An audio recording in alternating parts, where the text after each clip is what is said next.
Hello, dear students. Welcome back to the session on Module 4, the design of bricks.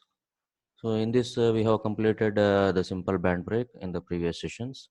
So, now let us begin with the second type of a band break, which is differential band break. So, as the name itself indicates here, so the differential band break, the end of the bands, say any end of the bands is not connected to the fulcrum point here. So here in this case, the ends of the band that is connected or joined to the uh, lever itself, say at A and B, at A and B. So these are the two respective points where the end of the band that is connected. And the point fulcrum point is represented here as O. So which is shown in figure. So this is what the arrangement of a differential band break. So in case of differential band break, no end is connected to the fulcrum point. So the ends are both the ends of the band, they are connected to the lever at A and B respectively. And depending upon the rotation, direction of rotation, the tight side and slack sides, they are to be defined. Suppose if it is rotating in clockwise direction, so this side will be the tight side, and the force induced in this side is tight side force or tension. And this side will be the slack side, and the force is force in the slack side belt or band. And the distance between point O and A is to be represented or regarded as B2, and the distance between point O and B is regarded as B1. So that here you will be getting the two distances as B1 and B2. So but in the previous case there was only one distance from the fulcrum point to the end of the band, because another end is connected to the fulcrum itself there. So now both the ends are having the distances from the fulcrum point B2 and B1 respectively. Now a. A is the distance between line of action of force F, actuating force from the fulcrum point. So this is what the nomenclature. And theta, what is this theta? Theta is the angle embedded by the or angle embraced by this band, or the angle of lap of the band. So the next thing, the design procedure, as similar to the simple band break, the differential band break is also having the same kind of or same steps that we have to follow here. Like the first step, very first step is to calculate the torque. So to calculate torque, we have to use the fundamental expression what we have used in the previous sessions, such as P is equal to 2 pi nt divided by 60 into 1000. So by using this, you will be getting the value of torque T in a Newton meter, and then it is to be converted into Newton mm by multiplying the answer by 1000, so that the answer will be in Newton mm. So this is the very first step. Suppose if torque is given, that is well and good, you can skip this step, otherwise you have to calculate the torque. So the next step is to calculate the tight side force as well as slack side force along with the tangential force exerted, right? So to calculate the tangential force, so we have to use the fundamental expression of torque again. T is equal to Ft into radius of the drum. So Ft is given by T by R. Ft is given by T by R. So by using this relation, you can get the value of Ft, tangential force in Newton. So T is the torque and R is the radius of the drum in mm. Next, the next step is to calculate F1 and F2, tangential, say, tight side force as well as the slack side force. So F1 and F2. So to calculate F1 and F2, we have to use the standard or fundamental expressions, say by using, as we already discussed, that F1 and F2, F1 minus F2 equal to Ft, as well as F1 by F2 equal to e raised to mu theta. So by using these two expressions, you can rearrange the terms F1 and F2 in terms of Ft and e raised to mu theta. So in page number 267 of data handbook, say equation number 13.18c as well as equation number 13.18d. So that gives us the value equations of F1 and F2, F1 and F2. And even you can refer page number 269 of data handbook to calculate the values of F1 and F2. So there are two pages, say 267, that also includes F1, F2 expressions, as well as page number 269 of the data handbook, that also includes the expression of F1 and F2 in terms of Ft and e raised to mu theta.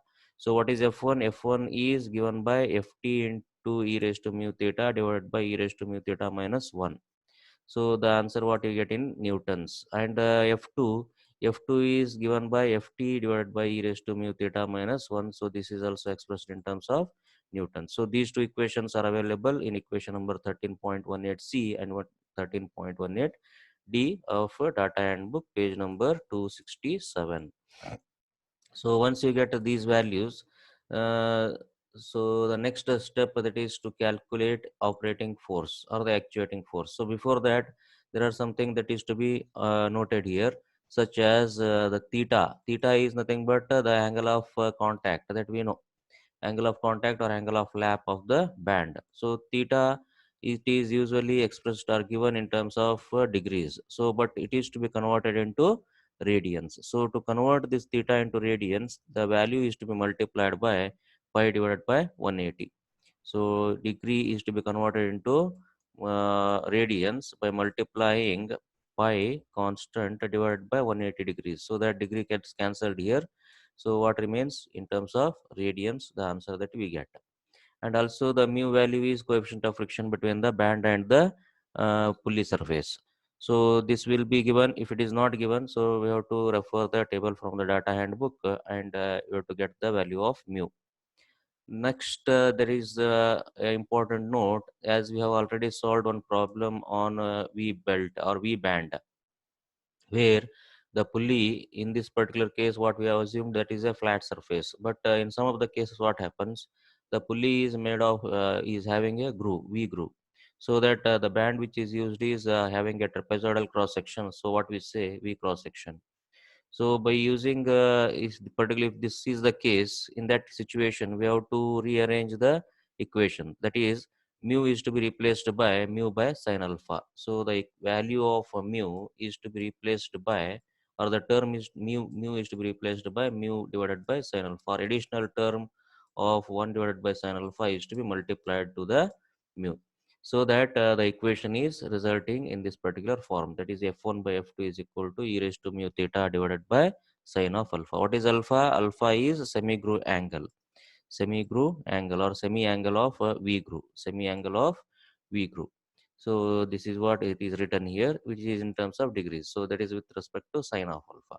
So that is e raised to mu theta term from f1, f2 equations is to be replaced by e raised to mu theta by sine alpha. So which is clearly mentioned here. Suppose if it is a V band or V belt or V grooved pulley is or drum is used, in that situation we have to replace mu by sine alpha in the equations of f1 and f2.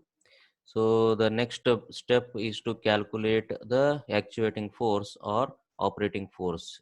Say that is step number 4. Step number 4 is to calculate the actuating force or operating force or effort required at the end of the lever F. So here there are different conditions. Say case 1, if I consider here, with respect to case 1, the lever is placed at the downside. Lever is at a downside or at the lower side, downside of the drum. Lever is downside of the drum. So in this case, again, there will be different cases. Say for clockwise rotation. For clockwise rotation, if I consider, say suppose the values of b1 and b2, say b2 is greater than b1, in that case f acts in the upward direction, f will be acting in the upward direction. Suppose is this value b2 is greater than b1, in that situation the value of f will be upward. So this will be given usually in the problem statement as well as problem sketch. If not, then only you have to see the, or you have to refer this particular condition. Suppose if b2 is greater than b1, in that case f acts upward. And the drum is rotating in clockwise direction, hence the left side becomes the right side and the right side of the right end of that band becomes slack end or slack side, and the respective forces are f1 and f2 respectively, and the theta be the angle of contact or angle of wrap of the band, and o be the fulcrum point, and e and b are the either end points of the bands. Now taking summation of moments about the fulcrum point. About the fulcrum point, so F gives anti-clockwise moment. So it is written initially F into A as the first moment, and next moment that is also giving the that is also the same direction, say F2 into B1, F2 into B1, and the third moment is given by F1, that is F1 into B2, that is in clockwise direction. So that is written with the negative sign, minus of F1 B2, that is equal to 0. So if I rearrange the equation, that will be in this particular form. Say F is equal to F1 B2 minus F2 B1 divided by A. So this is available in the data handbook, page number 270, uh, equation number 13.19e, 13.19e. So this is what the expression. So once you get this expression, so the next step, say in case of a simple band break, there is no self energizing or self locking condition that exists, right? But here, in case of differential band break, whatever may be the kind of situation, whether B2 is greater than B1 or B2 is less than B1, so there is a possibility of self energizing or self locking condition that exists. Say that self locking condition that is existing when the value of f will be less than or equal to 0. Suppose if f is less than or equal to 0, in that situation what happens? So this condition, say f1 b2 minus f2 b1, that will be equal to 0, or this particular equation itself is replaced. So this term is eliminated. So f1 b2 is less than or equal to f2 b1, so that f1 by f2 is less than or equal to b1 by b2, or e raised to mu theta is less than or equal to b1 by b2, or the same thing that can be rewritten as b1 by b2, that is interchanging the sides, is greater than or equal to e raised to mu theta. So like this also we can express the expression. So this is what the condition for self locking. Suppose if this condition is satisfied, either this or this, so both are same. If this condition is satisfied, then we can say that the brake is self locking, otherwise the brake is not a self locking brake. So that statement that we have to mention, right? So what is that? B1 by b2, suppose b1 by b2 is 4 and e raised to mu theta is 2.5 something. In that case 4 is greater than 2.5. In that case the brake is said to be self locking. Suppose if this ratio is 2 and it is 2.5, in that case this condition that does not holds good here, and this in this situation you can conclude that brake is not a self-locking brake. So this is what the first condition. So once the first condition is over, what is that? B2 is greater than B1 and F acts the upward direction. So the drum is rotating in the clockwise direction. So there is another possibility that if B2 value is less than B1, if b2 is less than b1, in that case the value of f, or the direction of f, is downward. Direction of f is downward. Suppose here in this earlier case b2 is greater than b1, f acts upward. Suppose b2 is 100 and b1 is 50, in that case 100 is greater than 50, f is upward. Suppose if it is the situation b2 is less than b1, so b2 is 50 and b1 is 100 in that case f, the direction of f will be in the downward direction.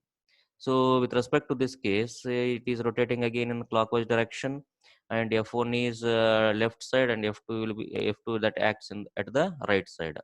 And these are the two end points. This is the fulcrum point b2 b1 a as well as f. Now taking the summation of moment about the fulcrum point and equating it to 0, so that f2 b1, that is the first thing that I have written here, that is anticlockwise moment, f2 into b1, f2 into b1, that is the first moment, minus, because this gives the moment in clockwise direction, that is opposite to that f2 b1, minus fa, and f is also giving the clock.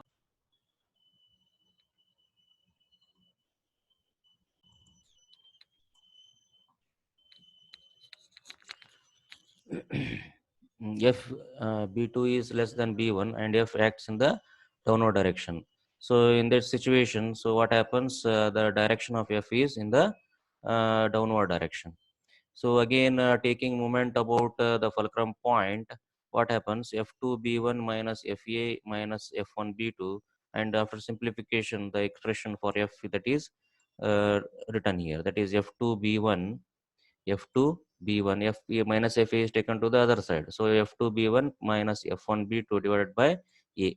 So this is what the respective equation. Suppose if f is less than or equal to 0, that is for self-locking condition. That also we have to consider here.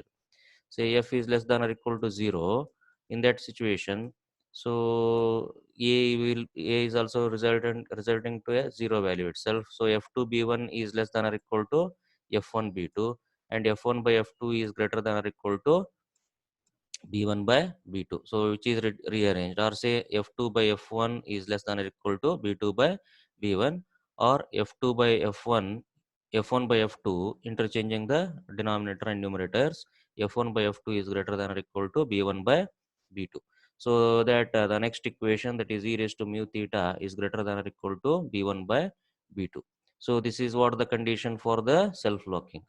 Self-locking brake in case of differential band brake when B2 is less than B1 and F is acting in the downward direction. So this is the first case. First case, that is with respect to the lever placed in the downside. And with respect to the same case one, the counterclockwise rotation. If I consider the counterclockwise rotation, what happens? Say B2 is greater than B1 again. If B2 is greater than B1 means what is the condition? F acts in the upward direction. And if the drum is rotating in anti-clockwise direction, so the right side will be the tight side and left side of this band is said to be slack side. And tension that is exerted at the right side is F1, and tension at the left side that is exerted as F2, or that is regarded as F2. And B2 and B1, they are the notations as usual as per their definitions. Now B2 is greater than B1 here. Suppose if it is 100 mm and it is 50 mm, so the value of F, or the direction of F, is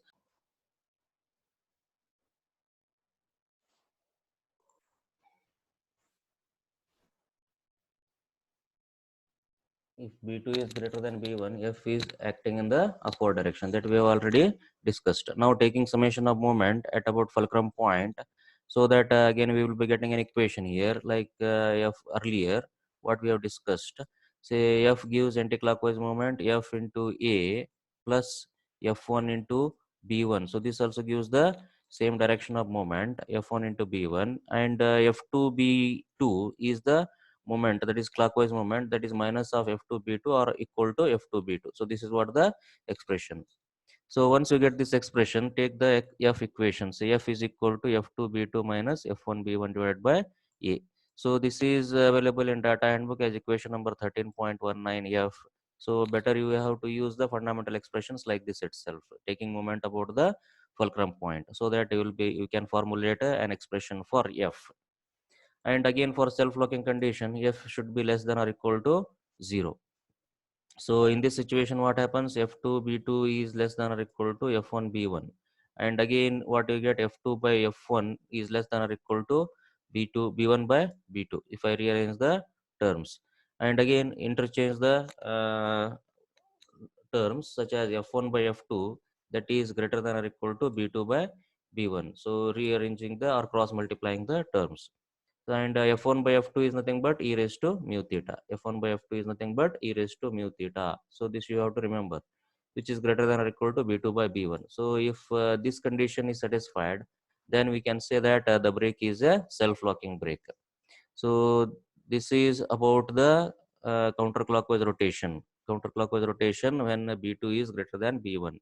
And another case is what, b2 is less than b1. B2 is less than B1. With respect to that, the value of F that acts in the downward direction, the direction of line of action of F that will be in the downward side, and B2 is less than B1. And again, we have to take the summation of moments as usual, so that the resulting expression is F is equal to F1 B1 minus F2 B2 divided by A. And for self-locking, F is less than or equal to 0, and f1 b1 is less than or equal to f2 b2, so that f1 by f2 is less than or equal to b2 by b1, and e raised to mu theta, that is f1 by f2 e raised to mu theta is less than or equal to b2 by b1. So this is what with respect to case 1. So in the next session, I will continue with the case 2 and the remaining steps of the uh, differential band brake.